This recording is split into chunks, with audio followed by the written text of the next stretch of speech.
Oleh Imam Nawawi ketulis matan Minhaj, nah sesuatu yang perlu dijelaskan. Hang jelaskan ini kudo kita. Lalu kudo kita yang berencana mukhtasar jadi mutawal nanti. Ditulis oleh ini.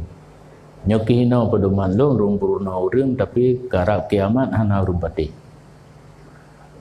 Tabut matan takrib, bek tak tulis makna diuk kalimat matan takrib nyan kuto kita.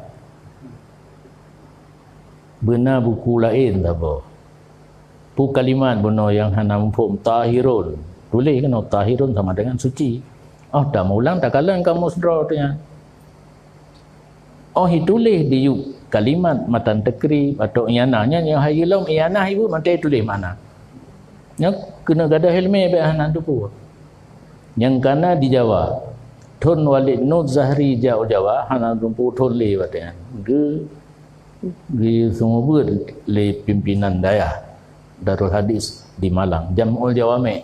Kita baru hijau. Karena menyebut di Aceh ke tingkat-tingkat gelah 5 gelah 7 anak tulis makna ali baca barih gebuh makna ubena guru yang berijaz jenga kita walik baca pun kosong sebenarnya awaknya walau ka guru hanjut di sumber kitab go berkitab ro barih ibu makna itu deh nyan tanda gada ilmu nyo katruk bagdanya wajah.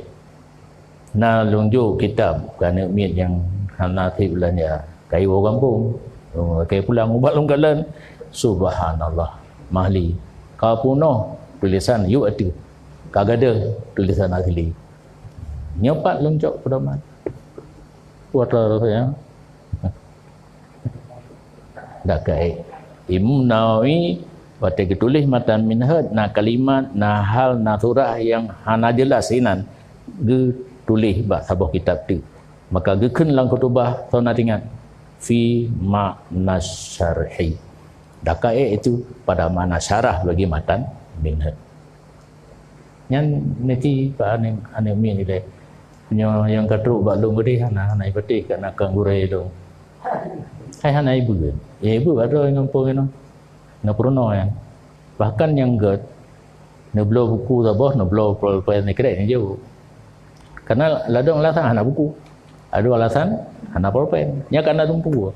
Dan kontrol. Mahal itu dia tanpa berat-berat.